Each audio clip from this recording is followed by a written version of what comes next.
Hello, gents. Thanks for listening to the Primetime Fantasy Podcast. Make sure to check out our website at primetime-fantasy.webnode.com. That's a lot to type in, but once you type it in, you're going to be unloaded to a whole lot of new information. There's going to be daily news updates. Nick and I are going to be posting articles throughout the week as the fantasy season progresses, and so much more to come on the website, primetime-fantasy.webnode.com. And also a quick apology. My mic decided to be really weird throughout the duration of the episode, so it's going to sound like I'm talking through a phone, but we figured out the problem and it's not going to be an issue for future podcasts, so just stick with us for this first episode. It's only the beginning, but we appreciate everybody for the support that they've given us so far, and remember, the lights only shine brighter at prime time. Enjoy the show, guys.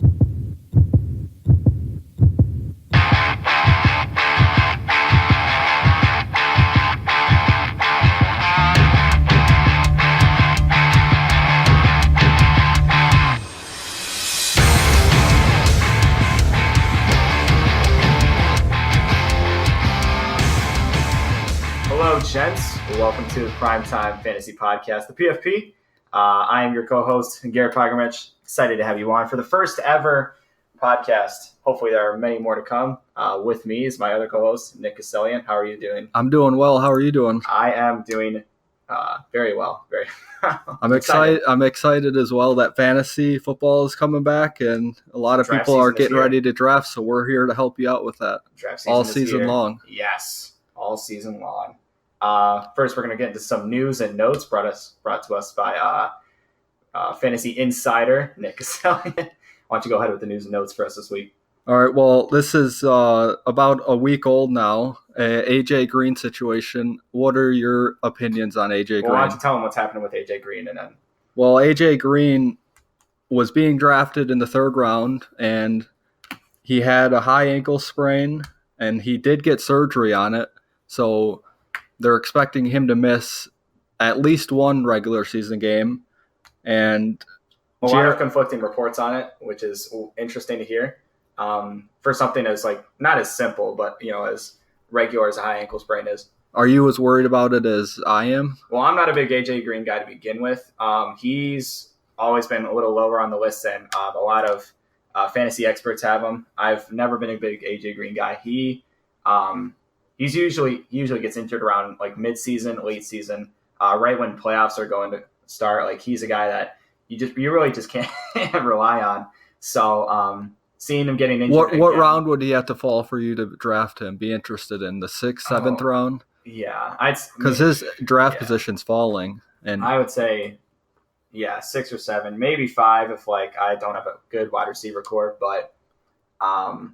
When he's healthy and he plays, he has the upside as being a top 12 weekly fantasy wide receiver. And you're right. So if he gets to round 6 and 7 and I'm, the players around the board are, they're not high upside guys. And if I take AJ Green and I get him back in week 5, then I'm fine with that. But I will not take him in the top 5 rounds. It would have to be 6 or 7 before I start drafting him. I think he has a very high chance of getting injured again later this season. I'm not sure how many more seasons he has in him after this one.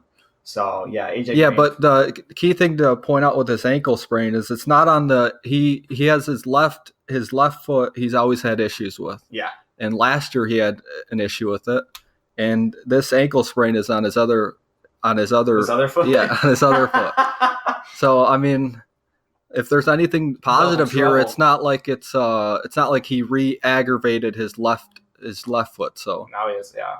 So there is obviously concern there, but like you said, 6th, 7th round. I wasn't high on him to begin with, so I wouldn't even. Yeah.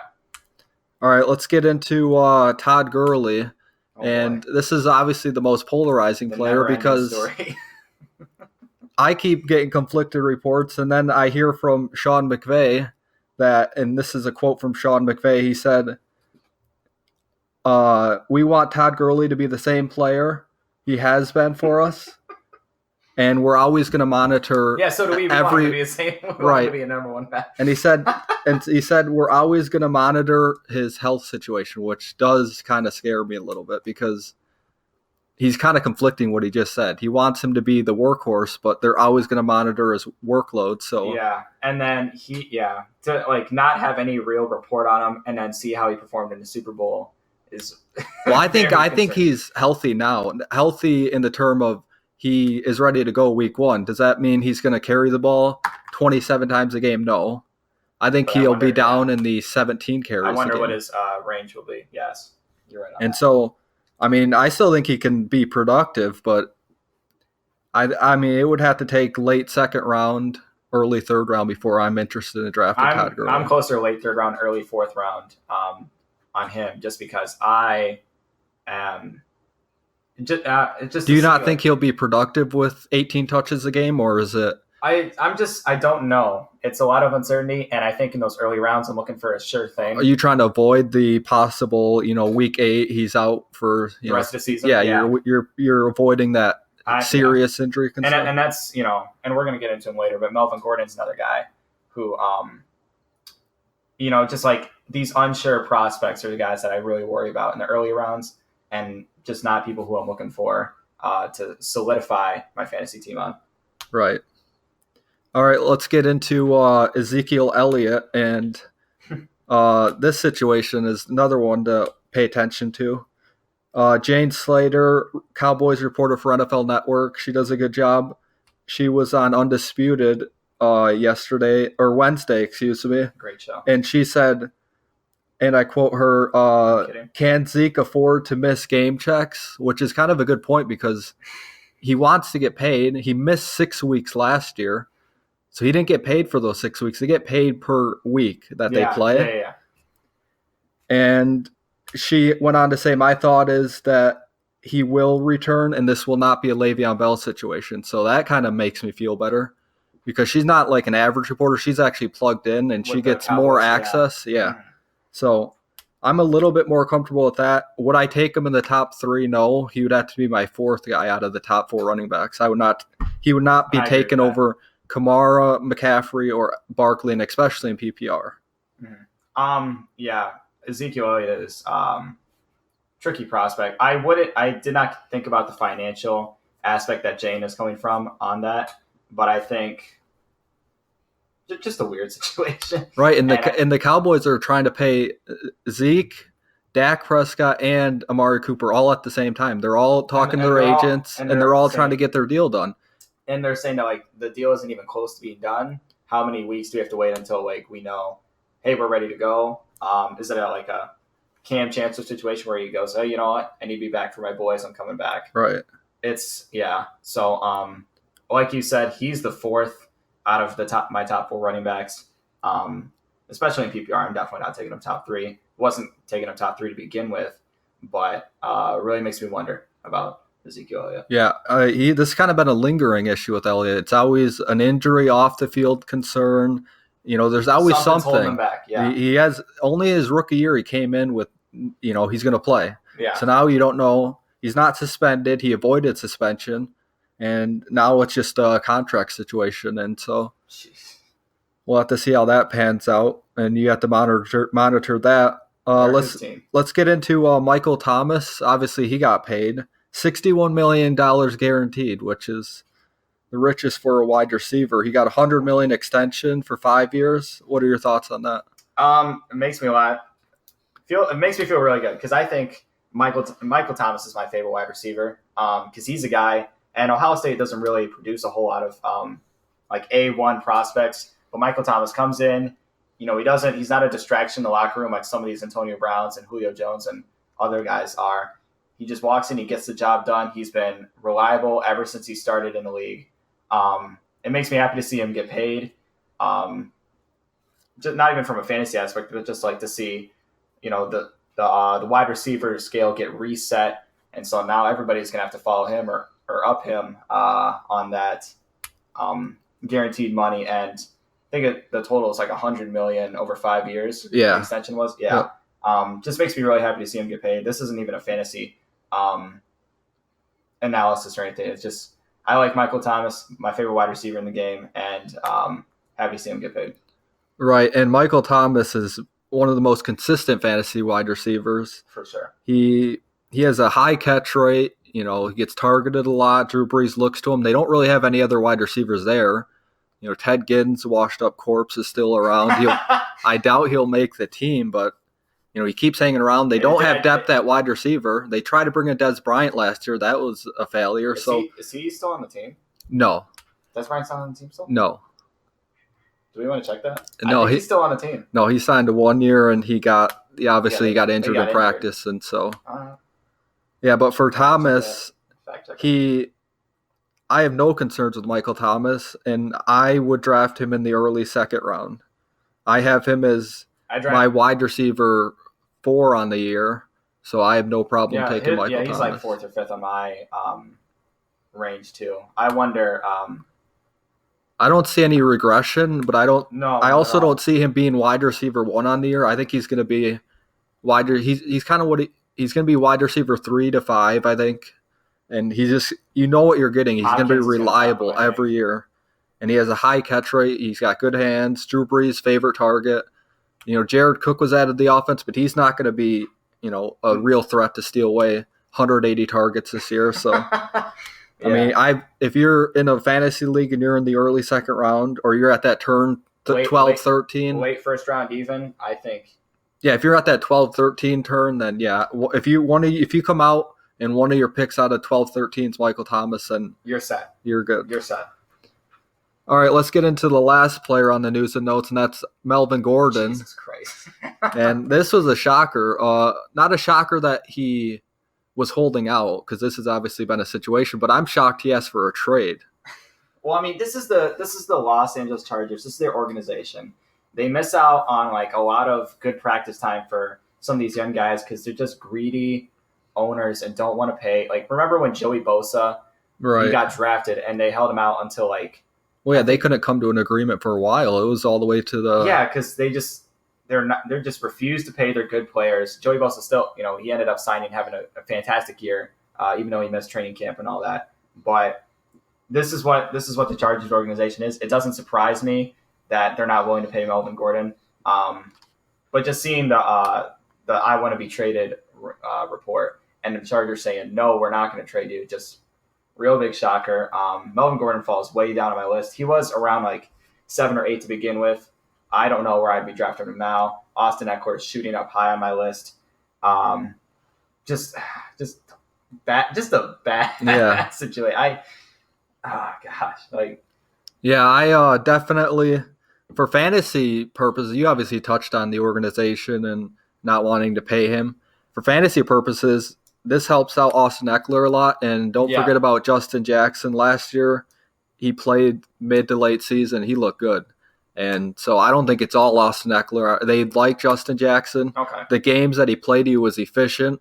And I would not be shocked if it was remotely close to a 50-50 split with Eckler and Jackson. That doesn't mean they can't be fantasy relevant, but I don't know if they'll be high-end RB2 in that Chargers offense. They'll both kind of get, you could start each one each week as a flex or even an RB2, but I don't think it's just Eckler. I think Justin Jackson gets in there. I think he does too, but I wonder, it is going to be a competition. It's not going to be, and if they end up trading Melvin Gordon, it is going to be more of a committee and sort of like who can, and something you didn't touch on yet is the Chargers have a lot of talent. Like, they got Derwin James, they got Joey Bosa, they got a lot of players that they need to pay.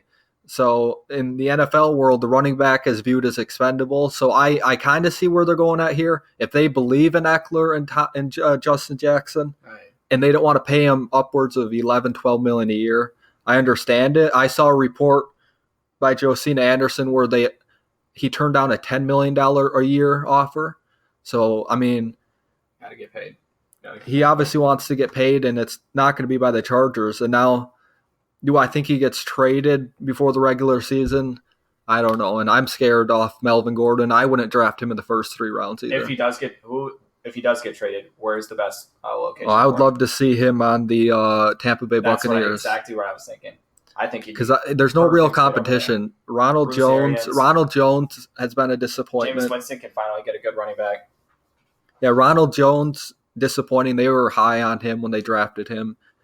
Peyton Barber is he's an average running back, but he's nothing special. And Bruce Arians had David Johnson in Arizona. They like this number 1 receiver, number 1 running back. You air complete the raid trio offense, right? if you had Melvin Gordon. You And I complete think the he trio. would be happy there. So, I'd be and I happy think with they it. would if they traded for him, I think they would pay him. So For sure. I think Tampa Bay is the best place fantasy wise and for Melvin Gordon's That's a person. contract situation. Yeah.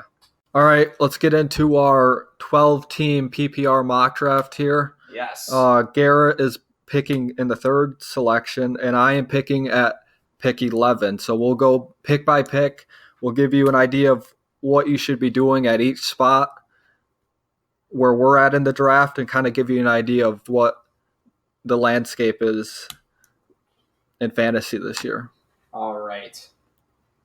Once these pick, and we're doing this on Sleeper. Quick plug for the Sleeper app. We don't run our leagues on there, but it's just a great app to do your mock drafts on. I used to do them on fantasypros.net, but a lot of them are just, it's like the same. If you're drafting from the same spot and you're doing multiple mock drafts from the same spot, you kind of get the same players every time. But with each mock draft on Sleeper, it's like you don't know who's coming to you because it's like not expert picks because they're CPUs obviously, but it's just a wider like variety of like guys who you might get. All right, we're going to start up our 12-team PPR mock draft. Garrett is picking in the third position, and I am picking in the 11th slot. So, Garrett, you're up right now. Yes, I am. The first and second pick were Ezekiel Elliott and Saquon Barkley. My top three running backs in order, I'd go Barkley, Christian McCaffrey, and Alvin Kamara. So whoever comes out of those top three are the guys that I'm really looking for. Christian McCaffrey, my number two running back, my number two player this year, and he fell to the third spot. So I'm going to pick Christian McCaffrey with my first pick. No problem there. You can argue him being the number one pick, especially in PPR. Yeah. He's going to get near or around 100 receptions, and Cam Newton is healthy, so I don't have any problem with that. I'm up at the 11th spot. After McCaffrey, it went Kamara, Hopkins, Julio, Le'Veon Bell, David Johnson, Devontae Adams, Michael Thomas, 110. I'm up at 111, and my strategy for being at that 11, 12, 13, 14 spot, because you're back-to-back like that. We're doing a snake draft. I double down on wide receivers. So I'm going to go with my next highest rated wide receiver, and that's Juju Smith-Schuster. He's going early second round, but I'm taking him in the first round, and I have no problem getting him at 111. I think he's going to see all the targets. He took him above Odell Beckham. That's surprising to me. Well, we're at 2.2 right here in the second round, and I'm still not comfortable taking Todd Gurley. I don't draft tight ends this high. I would take Kelsey in the third round, but I'm not going to take a tight end in the first or second. I don't want Antonio Brown. After Smith-Schuster went Tyreek Hill, Joe Mixon, I would have taken Joe Mixon. I'm high on Joe Mixon. But I'm going to have to go with Odell Beckham Jr. at the pick 14 here. And now I double down on wide receivers, and I'll have to adjust my draft strategy now.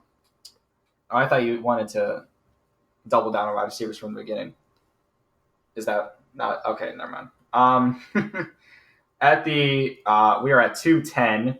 If we're going in snake draft, so I always try to get a running back and a wide receiver in the first two rounds. It's my personal preference. Well, after Beckham, it went James Conner, Todd Gurley, Melvin Gordon. They haven't adjusted his ADP yet, so. Yeah. Damian Williams, Antonio Brown, Mike Evans, Travis Kelce, and now you're on the clock, Garrett. Yeah, so I always try to get a solid foundation of both running back and wide receiver. So if you're in the mid rounds and you think DeAndre Hopkins is a better pick than whoever the next running back is, that's where I would go. I'd always try to get solid foundation at both positions. Here we have 10 seconds. Yeah, I'm going to go with Keenan Allen. Usually mock drafts are harder than the actual draft for me because I don't get to insert my my pre-draft rankings.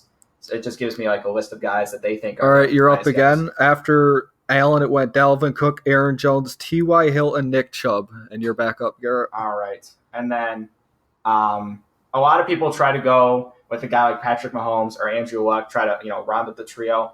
That's not where I'm going to go. I think I'd rather wait the fourth or fifth round to get my quarterback, try to get more skill position guys, people that can catch the ball. And at the 3.3 pick, I'm going to go – damn, who am I going to go here? I am going to go, you know what? It's a little bit early, but I'm going to go Kerryon Johnson. I don't think that's early at all, especially with the Lions trading.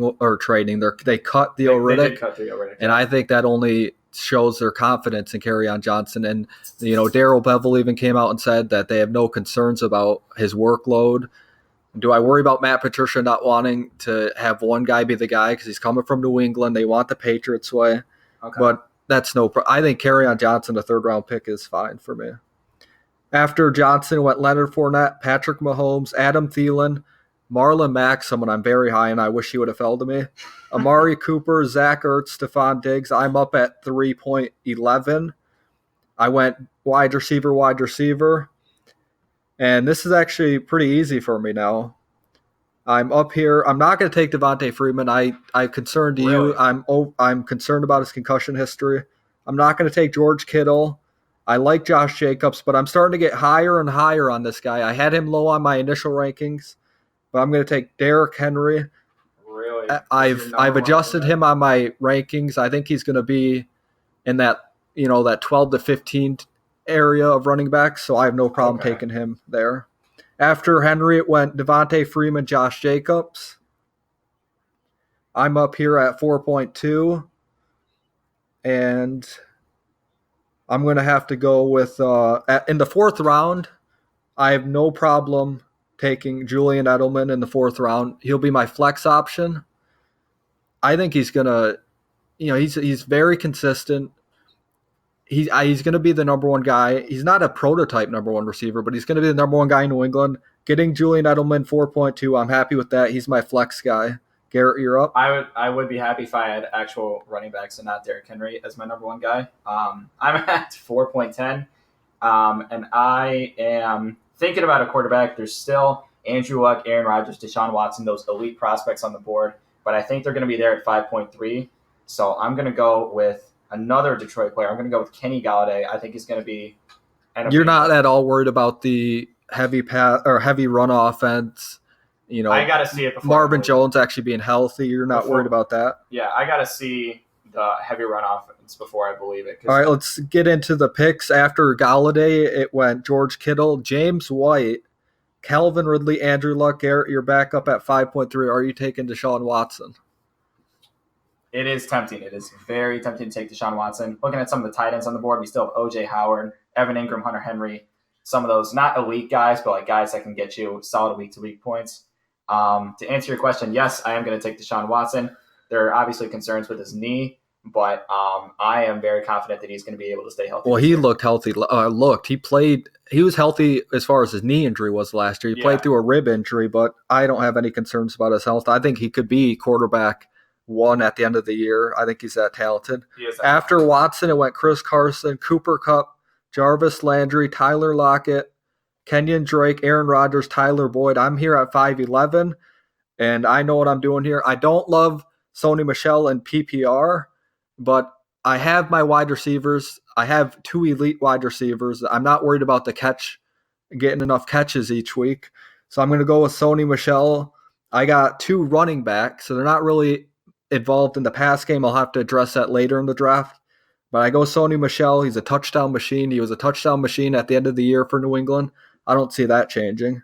I'm not as big on Sony Michel myself, but I think at his draft position where you got him, I think it's a solid pick. After Sony Michel in the fifth round, it went DJ Moore, Tariq Cohen, and now I'm here at 6.2. And I'm going to go ahead and take O.J. Howard here. I don't have a tight end. I think the one tight end that could boom this year is O.J. Howard. Obviously, you talked about Bruce Arians. Mm-hmm. They are going to throw the ball a lot.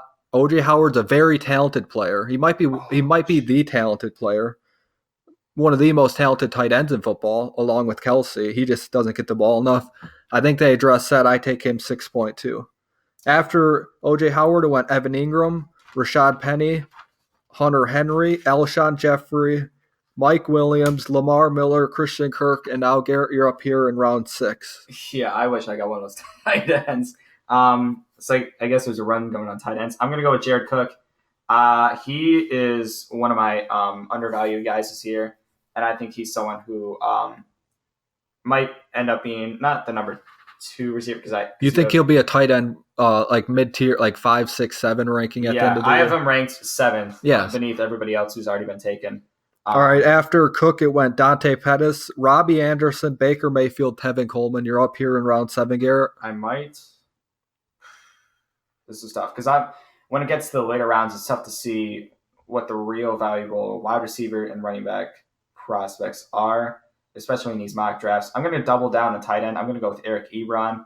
I think in our the draft that we have here is a receiver flex, so it's either wide receiver or tight end. Yeah, you can start 2 tight ends. Yeah, so I think having both Jared Cook and Eric Ebron to bounce off each other would be valuable.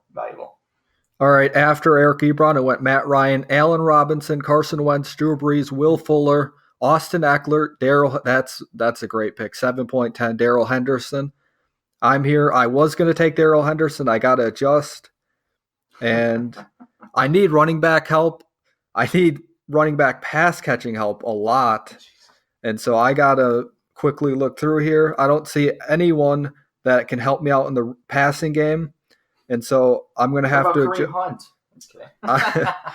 I'm going to have to go with one of my I don't love doing this, but I'm going to have to take a running back that's not a pass catcher again.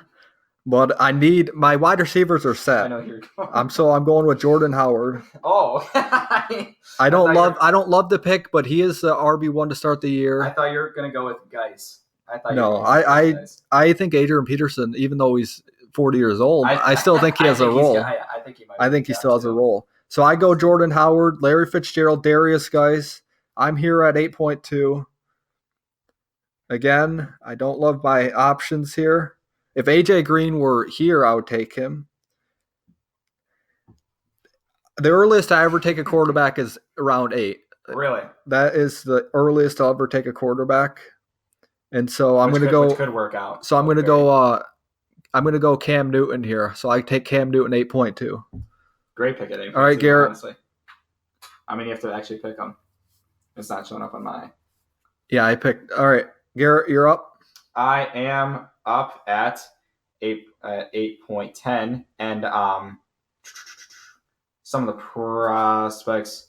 A lot of these like no-name running backs that are going through here are some like Royce Freeman, Ronald Jones, guys like that. Guys that I worry about. Interesting, and the thing okay. I'm just I'm trying to think out loud. Obviously, I'm not doing very well.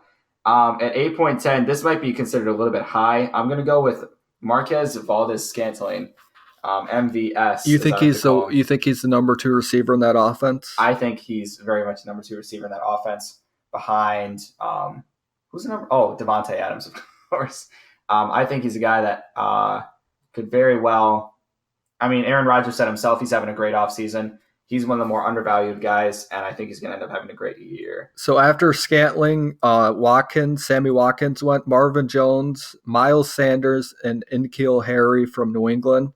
You're up here at 9.3. Yes, and I'm wondering if I take my backup quarterback or if I keep stacking up. I have 2 running backs, so might as well. I'm not going to take Kareem Hunt. That is not a smart idea unless it's unless you get into double-digit rounds, I think.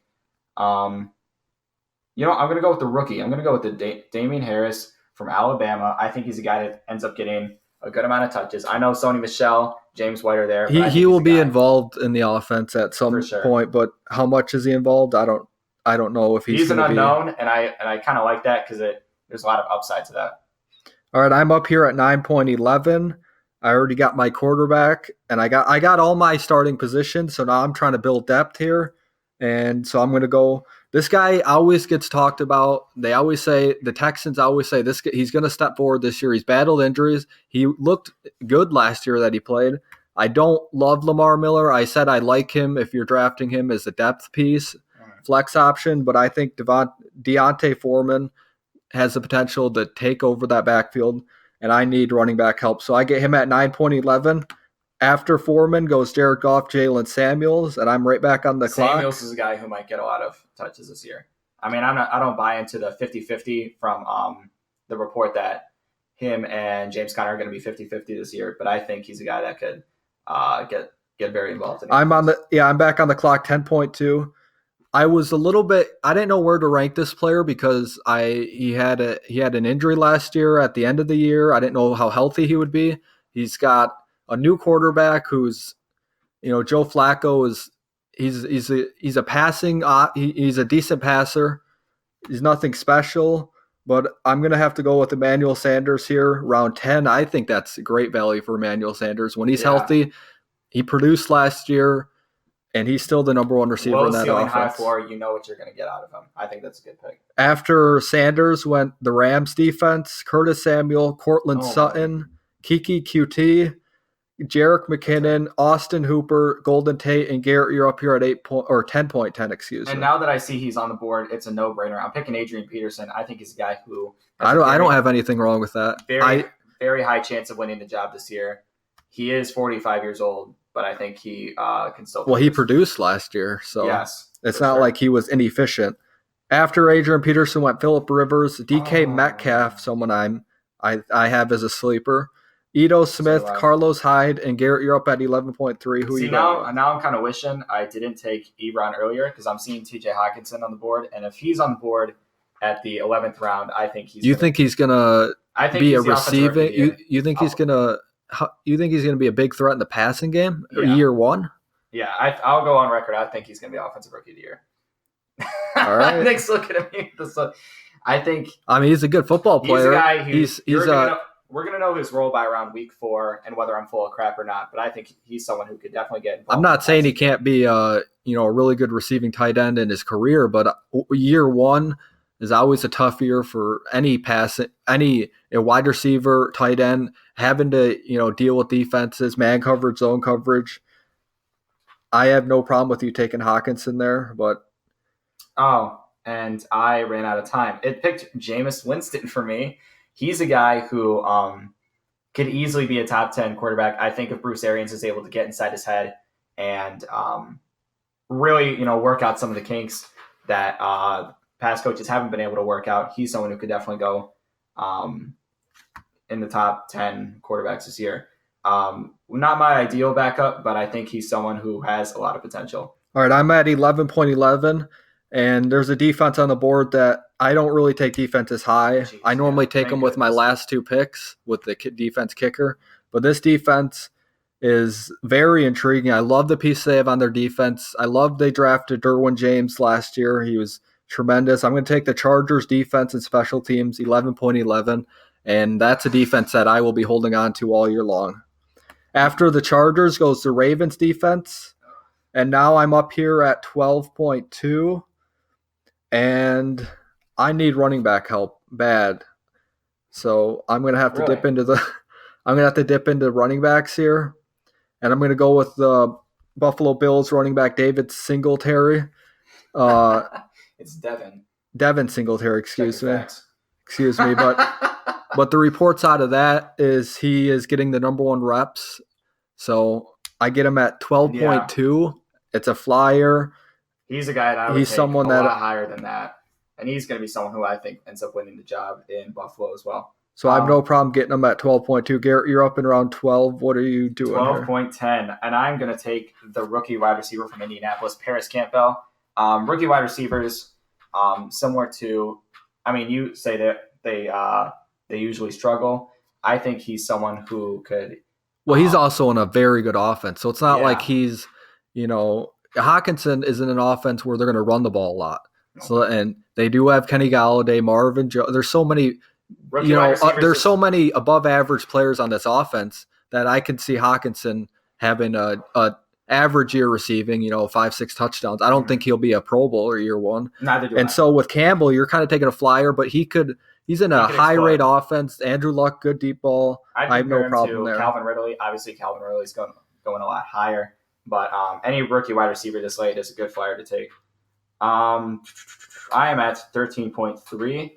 Looking at my board, I think I could use one more receiver to kind of round up everything else. And 10 seconds. 8 seconds. I'm going to go with Marquise Brown, another rookie wide receiver flyer. He's from Baltimore, and he's someone who could get You're a lot of not touches at for his all book. worried about Lamar Jackson's he's not a great deep ball thrower. You're not worried at all about Lamar Jackson's At passing ability.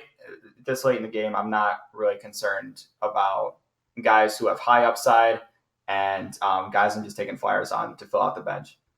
I'm not concerned. All right, I'm here in round 13, and now we're at the point of the draft where either you're taking you're taking a flyer on a young guy, or you're taking someone that's produced in the past that is in a system where they can produce again. And I'm going to take Matt Breida. They went out and got Tevin Coleman. Do I think he's going to be the number one guy right away? Yes. Do I think he's going to be the number one guy week 6, 7? No. I think Interesting. I think I'm good with taking Matt Breida there at 13.11. I'm here at 14.2. I'm going to go here, and I'm going to take Justin Jackson, running back from the LA Chargers. I just talked about him earlier. I think people are taking Eckler over him, which is something I would do, but I wouldn't sleep on Justin Jackson. He's someone you want to keep your eye on, and especially if you're getting him in rounds 10 plus. He's a good football player. He could get a decent workload in there, and getting him at round 14, I'm happy with that. If you take, and I'll say this right now, if you take a defense higher than the second class round, I don't understand where you're coming from. Yes, there are defenses like Chicago, Jacksonville. You mentioned the Chargers, who might be in that conversation where you could take above, then make a good argument for it. But I'm big into streaming defenses. I'm big into looking at who the Miami Dolphins, Buffalo Bills, those kind of teams are playing, and seeing just going week to week, seeing what the best matchup is.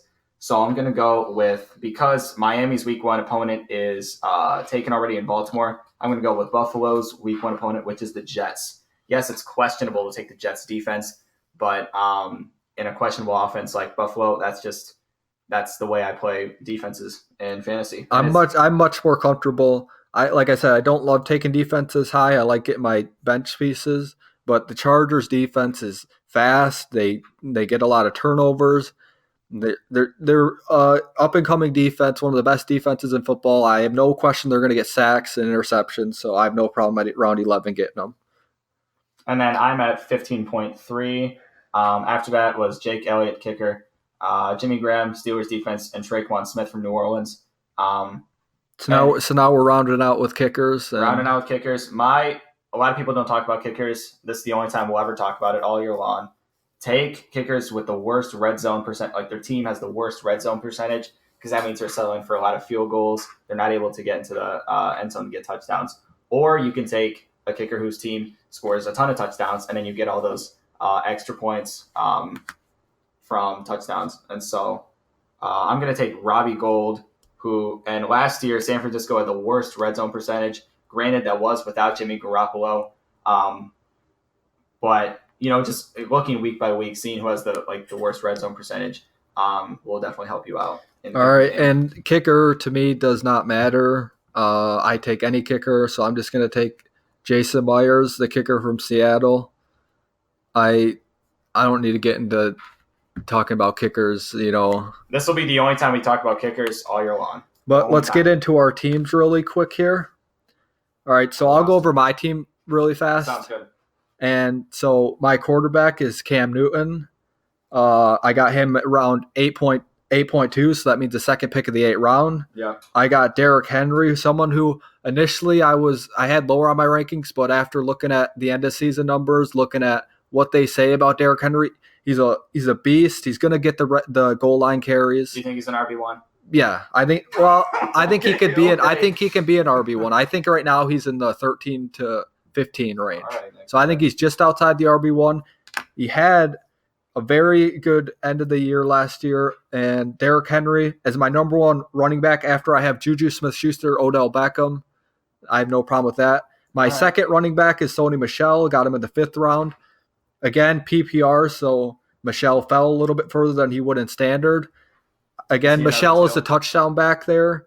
He's not the receiving back. That's James White, but Michel will be getting the goal line carries. He did last year. He did in the playoffs. He did in the Super Bowl. Michel is the RB1 there in New England. I go with Juju Smith-Schuster 1.11. I took him in the first round, and I'm really high on Juju. He's a talented football player. Ben Roethlisberger loves him. It's not like the situation with Antonio Brown where he threw the ball to him because he's talented, but they didn't have a good relationship. Yeah. He loves Juju Smith-Schuster. Juju is going to be another wide receiver one this year. He could be a top 5 wide receiver, and I would not be surprised. I go Odell Beckham Jr. in the second round. He moves to Cleveland, a better offense. I hate to say this because it's the Cleveland Browns, but they're obviously a better football team than the Giants. They're not a better organization. He's got an upgrade at quarterback. He's got an upgrade at quarterback with Baker Mayfield. Baker Mayfield's going to throw him the ball. Trust me. And if he doesn't, Odell Beckham Jr. is going to let him know it. Yeah. My tight end spot, I took O.J. Howard in the 6th round. This is about the earliest I'll go tight end. And this is where you get the O.J. Howard, Evan Ingram, Hunter Henry. There's going to be these 3 tight ends that are not the Kelsey, Zach Ertz, George Kittle, that tier 1. Yeah. But O.J. Howard could end up being a top 3 tight end. I would not be shocked. He's got the talent. He's got the talent. And, Jameis Winston's going to throw the ball. It's a make or break year for Jameis Winston. He's got to play well. O.J. Howard is a high upside guy, so getting him in round 6, I'll take that over a George Kittle in round 3. Julian Edelman, I took as my flex in round 4. I love Julian Edelman. He's if you were to have the definition of consistency, it's Julian Edelman. And I don't need, a boomer bust weekly, go get me 20 and then get me 5. But okay. Julian Edelman, he's not going to have these weeks where he goes for 20, then he goes for 5, He's going to get you that. He's going to get you double-digit 10 points. He'll throw in a touchdown every once in a while. I'm not worried about touchdown. I'm worried about him getting me 80 yards receiving on 6 catches. If he gets a touchdown, good. But he's my flex. Yeah. I'll get all that production from Juju and Odell. Julian Edelman round 4. I love that. I got Jordan Howard in round 7. It's around 7's where he's going to go. They do have Miles Sanders there they drafted. And this is going into the bench now. Right. But Jordan Howard to me he's a starter right now. He's the number 1 running back in camp. Miles Sanders is going to have to take that job from him. And I think people forget how good Jordan Howard was in Chicago. Matt Nagy didn't like him. He didn't fit Matt Nagy's system. And so they moved off him. But Jordan Howard was a 1,000-yard back each of his first 2 years. Yeah. He had a good yards per carry. He's not a small back where there's injury concern. He can take a beating. He's a bigger back. I got Howard there. Yep. And here's some of my bench options. I have Deontay Foreman, a guy that I said, Lamar Miller is what he is. He's an average running back. He produces. But Devontae Foreman, he could end up taking that job from him. So this is where you're going. You got to get your depth spots, but you got to also take guys that you think could take over the starting role. Mm-hmm. And so I think Deontay Foreman can do that. I got Emmanuel Sanders in round 10, which I love that. Emmanuel Sanders is a good receiver. He's the number 1. I'm not worried about Cortland Sutton. Emmanuel Sanders is number 1. Joe Flacco's going to throw to Emmanuel Sanders. You think Joe Flacco wins the job all year long over Will Grier? All year long. You mean Drew Lock?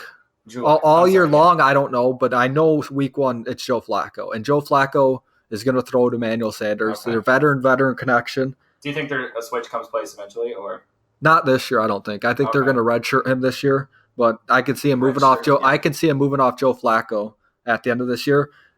And my 3 more bench spots, Devin Singletary. All the reports are he's got the number 1 reps in training camp. Well, I'm not worried about LaShawn McCoy. I think he could be cut. And if he's not cut, he's going to be someone who mentors. He's going to be a mentor. He's getting paid good money, so he's going to accept that role. Mm-hmm. He's getting paid good money. So Devin Singletary, round 12, that's ridiculous. I'll take that. I think in our draft and in many drafts across the board, I don't think he lasts that long. I went with Matt Breida in 13.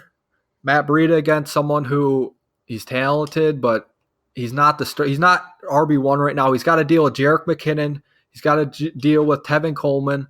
So this is the guy who, if he doesn't pan out, I draft him in round 13. I can move off him. But Matt Breida, when he plays, he's a productive football player. And then my favorite pick of the draft, because I got him in round 14, and I was talking to you, Justin Jackson. If you go back and watch the games that he started and he played, He produced, and He started last year? Yeah, he started some games last year. Okay. And Justin Jackson, if you don't know who he is, You're gonna then you want to go look up who he is, obviously, because you're going to be.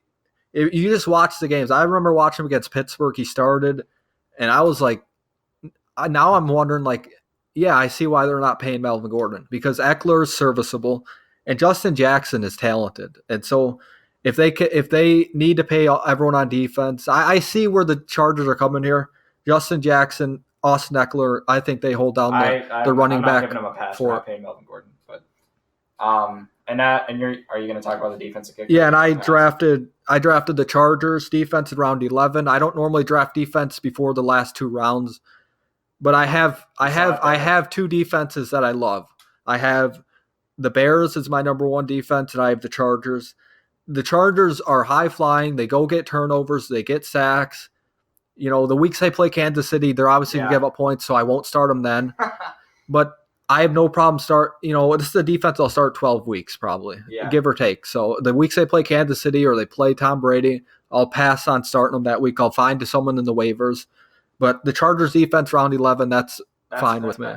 Yeah. I mean, I'm not big into picking any defense before the last 2 rounds, but thinking that, especially the Bears are probably going to go round 9, round 10, I think that could be good value for that. All right, Garrett, get into your team. My team, with my quarterback, I have the Deshaun Watson with the 5th round. I love that. The only thing I don't love is, I'm not against it, but I don't love taking him in the 5th round. Obviously, he'll go early because he's Deshaun. There's going to be people that'll draft quarterbacks, so it always happens. Yeah, they're not going to wait on him. So if you want Deshaun Watson, you'll take him. I love the player. I don't love using a 5th round pick, and I'll go to mine here. I use my 5th round pick on my RB2, and you can laugh, but Sony Michel is in my RB2. I'm happy with that, especially with my wide receivers. But I would take Sony Michel and Cam Newton over Deshaun Watson and whoever you got in the 8th round. Whoever I got in the 8th round? Okay. Who did you pick in the 8th round? I got Marquez Valdez-Scantling. Yeah, so I'll take Cam Newton. I was filling out my bench. I'll take a QB1 who maybe is 2 spots lower than Deshaun Watson. I'll take Cam Newton and an RB1 with touchdown upside over Deshaun Watson and Valdez-Scantling. Again, I don't hate the player. I hate using a 5th round pick. Earliest I'll go on quarterback is round 8, so I will not have Deshaun Watson. Okay. And my 2 running back spots with the 5th and 3rd, not the 5th, the 1st and 3rd round, got Christian McCaffrey and Kerryon Johnson. Dynamic duo. I would be excited to have these guys as my starters. I would be excited if they were my starters. Any besides their bye week, you can start them any week as long as they're healthy. Those are going to be guys that get a lot of touches. Zero concern at running back. There's zero concern with McCaffrey. There's a little bit I don't even want to bring this up, but there's a small concern with Johnson, and the concern is does C.J. Anderson and Zach Center, do they get in the goal line carries? Because I have no question that Kerryon Johnson can handle a work. He's big. He's bigger than Zach Center. He's a big running back. He's like a David Johnson prototype. He doesn't look big on screen, but the concern I have is they are going to get Zach Center and CJ. They brought CJ Anderson in for a reason. Are they going to? They tried doing that with the LeGarrette Blount last year. Are they going to do that again? Steal his goal line carries. The touchdown. Do I think he's going to be a 10 rushing touchdown guy? No. But that's the only concern I have with Kerryon Johnson is he going to get the goal line work? I have no concern he'll get into the red zone. But when they get in the 5, is it going to be Zenner? Is it going to be Anderson? Because they do want to preserve Johnson, and they do want to get those other 2 backs in the game. I don't have concern over that. I just read something on Twitter the other day showed that CJ Anderson's not the goal line back that everybody thinks he is, but it's going to be very interesting to see how much they figure into the Lions offense.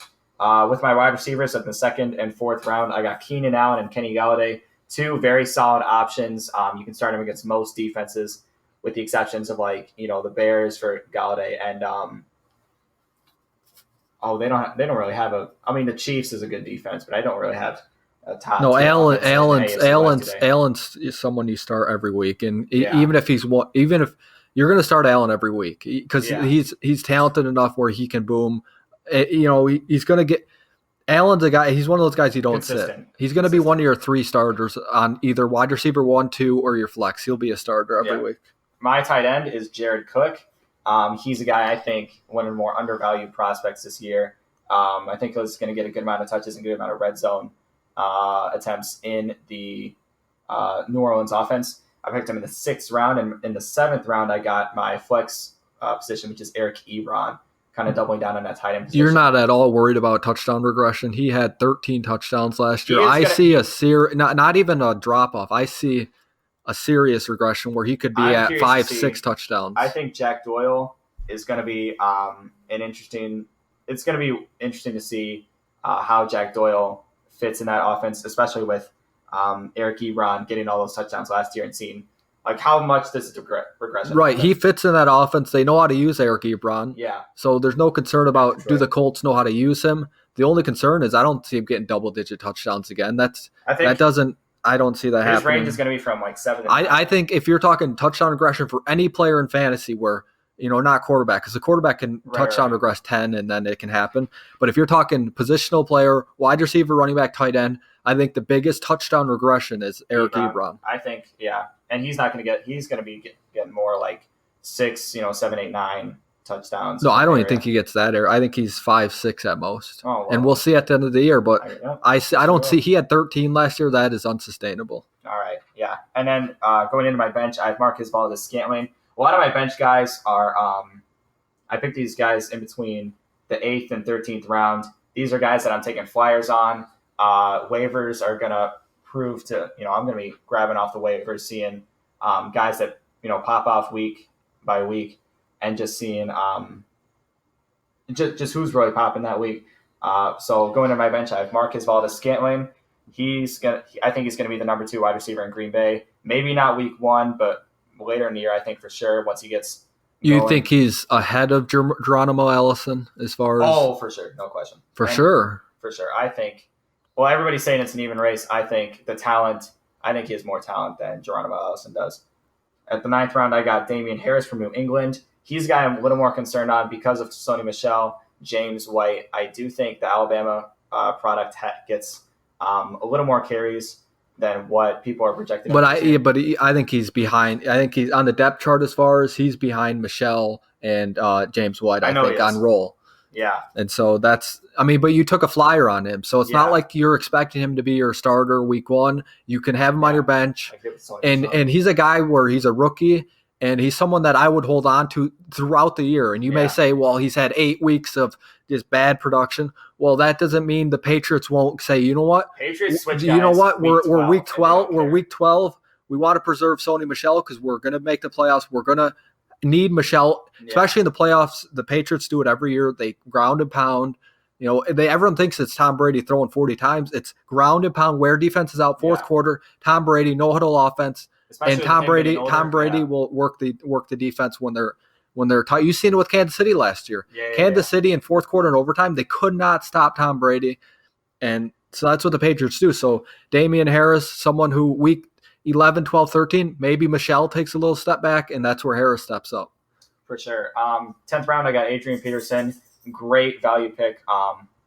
I'd say almost better or just as good as Devin Singletary that Nick got. And I do want to say Darius Geis is in training camp producing well, but like you said, Adrian Peterson will still going to get carries, but you're not you're not expecting him to be your RB1 or 2. So now you're just having these guys. Adrian Peterson, it could be a bye week. You need to start someone. Adrian Peterson will get you that 10-point He's a good flex for if you have too many people on bye. Jameis Winston's my backup quarterback. Got him in the 11th round. I think he's someone who could easily finish in the top 10. If not, I think his floor is probably top 20. And here's where I want to touch on you. This is where I have the problem, and we'll talk about this. Okay. You drafted Deshaun Watson in the 5th round. I would not touch quarterback. In round 11, you could have gotten Devin Singletary. You could have gotten Justin Jackson. You could have gotten another guy where there's upside there. He could be a starter.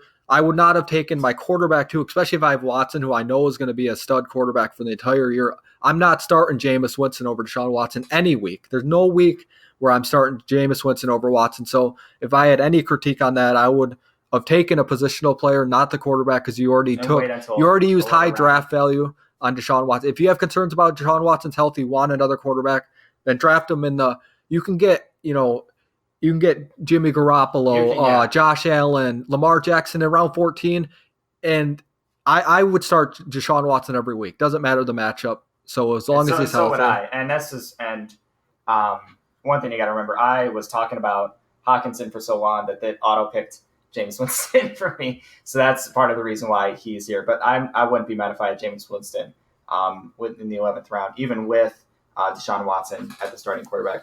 And then my last two wide receivers picked in the 12th and 13th round, Paris Campbell, Marquise Brown, both rookie wide receivers that I think have potential to not be a consistent starter, but I think for different weeks could pop off against a good matchup. I like Paris Campbell over Marquise Brown. So do I. I think Marquise Brown is going to be limited because Lamar Jackson, as of right now, it doesn't mean 2 or 3 years from now, but as of right now, Lamar Jackson's a limited throwing quarterback. Do you see the report? Everything's going to be within 10 yards of the line of scrimmage. He's not going to be. Part of the reason why they didn't bring John Brown back is because John Brown, when Joe Flacco was there, they were connected on deep balls. Lamar Jackson's a limited deep thrower. Doesn't mean he's not going to be a good thrower in his career. Doesn't mean he's not going to be a good quarterback. But as of right now, he's limited in the NFL throwing the ball 20 yards down the field. Everything's got to be close to the line of scrimmage. Yeah. Did you see the interview with John Harbaugh? He says bet the over on Lamar Jackson breaking the amount of rushing attempts this year for a quarterback. Yeah, they're going to if it's Lamar Jackson or Mark Ingram or Gus Edwards, whoever's running the ball, it's going to be the Ravens are going to lead. The Seattle Seahawks led the league in rushing last year. I would not be shocked if the Ravens led it because of Lamar Jackson running the ball. For sure. Defense, I got the New York Jets. They play Buffalo week 1. So you're someone who's I agree with you. I stream kickers and defenses, but if I have a chance in round 11 to get one of my top 3 defenses, someone that I think I'm not going to be worried about using a waiver wire priority on a defense. I'm going to take the Chargers. Like I said, they're fast defense. They have playmakers everywhere. They have an all-pro corner, all-pro safety. They got a great D-line. I have no concerns about the Chargers in the round 11. That's the earliest I'll go defense. Yeah. And then kicker, I go worst red zone percentage or guys who go score a lot of touchdowns.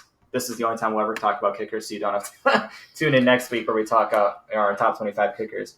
Robbie Gold from San Francisco, they had the worst red zone percentage last year. Obviously, it's going to change by the week, and that is my team. All right, before we go, I want to talk about a couple sleepers that I did not get. And so I'm going to go ahead. I'm going to give one running back, one wide receiver sleeper. I'm going to go with Darrell Henderson. 114.8 ADP on Yahoo. That's ridiculous. He Todd Gurley as of right now will play week 1. I was I was curious. McVay said he'll play week 1. He's a handcuff. But no, not even a handcuff. Henderson will get involved in the offense. Sean McVay said they're going to use him like Chris Thompson when Sean McVay was the offense coordinator in Washington. Darrell Henderson will be that pass catching guy. Spell Todd Gurley on 3rd and 7. Darrell Henderson will have a role, especially in PPR. He's going to catch the ball. Darrell Henderson is my sleeper at running back. He had, like I said, a 114.8 ADP, meaning he's going as a 115 basically in drafts on Yahoo. For wide receiver, I'm going to go with D.D. Westbrook from the Jaguars, 119.5. D.D. Westbrook, he's not a flashy player. He's not a well-known player. The average person doesn't know who D.D. Westbrook is, but that's why we're here to tell you. D.D. Westbrook is, my opinion, he's not a prototypical number one where he's big. He's not like Julio Jones, big, strong. He can carry a load. But D.D. Westbrook, 119.5. Nick Foles comes over in the offseason. D.D. Westbrook will see 120 targets this year. I have no concern about that. My sleeper wide receiver, if I can throw one in. Yeah. My sleeper wide receiver. I tweeted about this guy, I think 2-3 weeks ago. Kiki Kute from Houston is somebody I think could be the number 2 receiver behind DeAndre Hopkins. I did not come prepared with the ADP like you did, but he's a guy I think. I don't think as long as Will Fuller stays healthy, I think QT. Well, no, I'll take this back.